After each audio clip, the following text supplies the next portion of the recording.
This is Mike Consol. Welcome to Novelist Spotlight. I want to talk about Ken Kesey, the great Ken Kesey, former Merry Prankster, which I'll get into in a little bit. But he's best known, of course, if you do know him, which I hope you do, as the author of the novel One Flew Over the Cuckoo's Nest, which was turned into a stage play, which was turned into a Hollywood movie and won 5 Academy Awards. It was starring Jack Nicholson. And in that movie, in the book, and in the movie, what happened was that Ken Kesey created this great character named Nurse Ratched. She was actually a horrible woman, a nurse who was more interested in controlling the patients than she was in really attending to their mental health needs. And some background on Ken Kesey: he was born in Colorado, graduated from University of Oregon.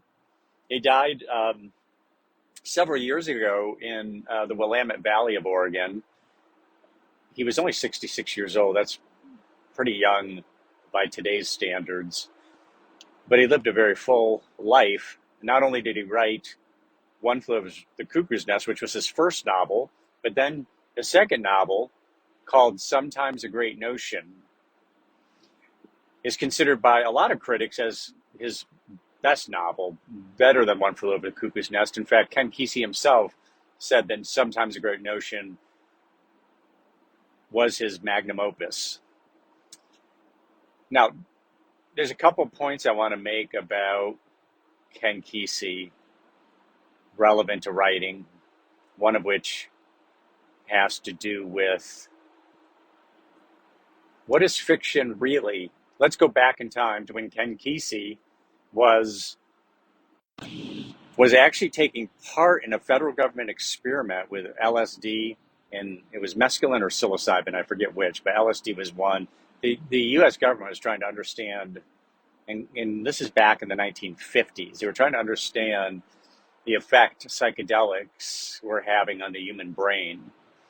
Ken Kesey needed the money, so he agreed to take part in this along with other people and was paid money. It really opened his mind up. He became an advocate of the use of psychedelics for expanding consciousness.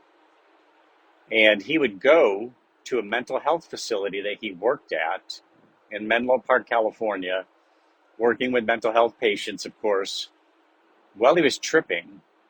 I don't think he was supposed to be doing that, off of experimentation hours, but he was. This is my recollection of it. And he would look in the faces of these mentally ill people, and without the filters that, LSD or psilocybin, mescaline tend to strip the filters away, and we start to experience reality in a fuller way. And I'm not advocating LSD or psilocybin, any kind of hallucinogenic. I'm just telling the story here. He saw in these faces the torment. He saw the physical manifestations of the torment in their faces. It was an enlightening experience for him. And he saw the suffering. He saw the suffering, the face of suffering, you might say.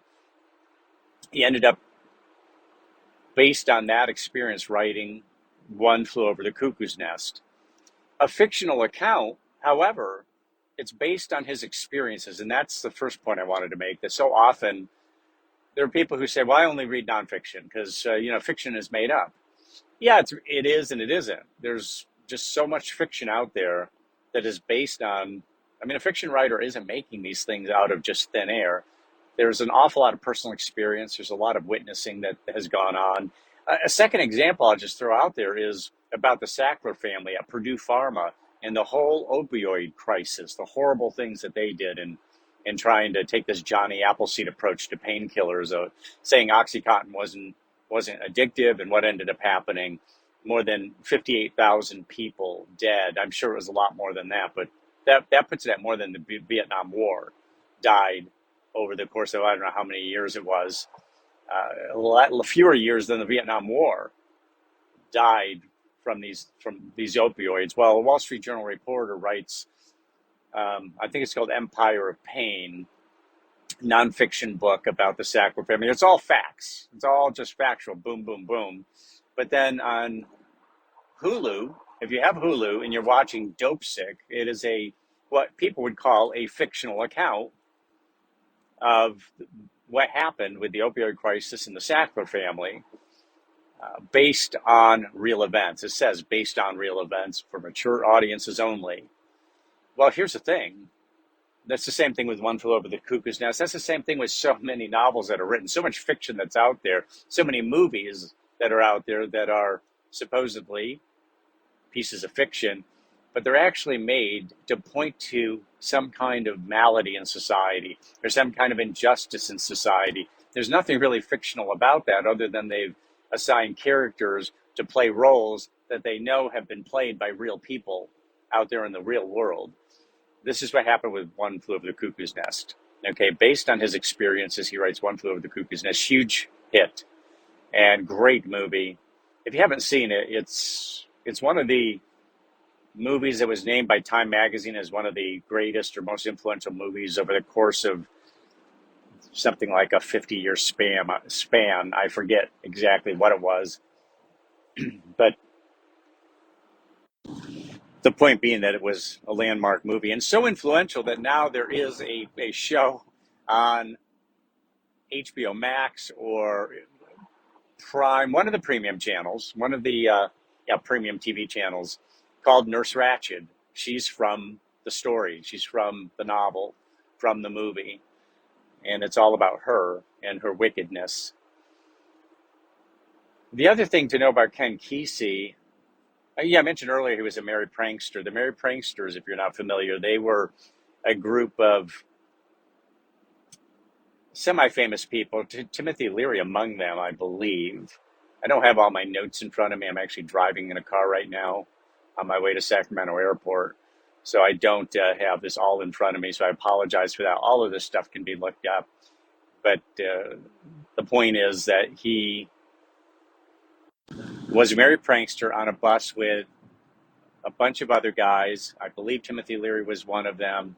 And they drove up around the country in the psychedelic school bus that they had, they painted it psychedelic, drove around the country and basically spread the good word about not Jesus, but about LSD and other psychedelics and how it could expand your mind, make you see reality more clearly, see things for what they really are, and so on. Again, I'm not proselytizing, I'm not promoting this, I'm just saying this is a fact of life. It happened. In fact, if you really wanted to learn about the Merry Pranksters, Tom Wolfe wrote a nonfiction book called The Electric Kool-Aid Acid Test, where he rode along with the Merry Pranksters for, I think, months, taking scrupulous notes, making recordings and so on, and then writing the book that really puts you on the bus. And it's a wild story. And Tom Wolfe writes with his usual tremendous flamboyance and color, which is suitable considering that these are a bunch of guys tripping on acid. And the title of the book is The Electric Kool-Aid Acid Test. Not the easiest read in my estimation. I read it, but it was not easy to read. And I'm a big Tom Wolfe fan, but that's not one of his more readable books. But I don't want to discourage you from that. It was a best-selling book, and a lot of people just loved it. It may have just been me. At any rate, not only was he a Merry Prankster, but he also later in life became he spent time in jail, by the way. He got busted for marijuana. He spent some time in jail. I think it was just 5 months. But he ended up becoming a literature, I'm not sure his exact title is literature or creative writing professor at the University of Oregon, his alma mater, from which he graduated. And he taught creative writing, and he set about, this was written about in Rolling Stone magazine, and he set about deciding that we as a class, to his students, and these were serious students, these were more advanced students who were dedicated to writing. They wanted to be writers. And here's the great Ken Kesey. He's going to be your instructor. He says, we're going to write a novel by the end of the semester. We're all going to take a different chapter. We're all going to work on a chapter at a time. The fine details escape me, but the I've got the story, and the story is that he told them, we're going to write this novel. Well, they got off to a slow start, and he ended up telling them that, look, we're never going to get this novel done that we're writing together. By the end of the semester at this pace, we're going to have to speed things up. So he said, what we're going to do is we're going to, in this period, in this hour class today, or maybe it was an hour, 15-minute class, whatever it was, an hour class in college is only 50 minutes. So he said, we're going to write the chapter. Everybody's going to write the chapter, and we're going to do it in the time we have in this class. And, people were groaning over it. And one guy said that this is ridiculous. That's not how you write. You can't do it. It's impossible. You can't write a chapter that way. And Ken Kesey just shrugged his shoulders, looked at his watch, and said, go. And what ended up happening is people wrote, they pen to paper or fingers to keyboard. They started writing like the Dickens, trying to fulfill the assignment they were given by their instructor, Ken Kesey. So, long story short, what they ended up doing is they finished that novel by the end of the semester, and I believe that Ken Kesey got it published. Again, I apologize for not having all these facts, but I am in a vehicle right now without them at my fingertips. And, this was quite an experiment. I'd never read the novel. I'm not sure if it's any good. Maybe it was one of those obviously an experimental sort of assignment. But my point is not that they finished the novel. It's that the students themselves, including the kid who protested and said, this is ridiculous, this is not how you write, you can't write that fast, admitted that the whole experiment, the whole exercise of doing that really opened him up to the realization that to write that way, to allow yourself to really force yourself to write quickly, freed him up. It allowed him to just say things on paper quickly and without using a lot of those internal censors that tell us no, that tell us things like, no,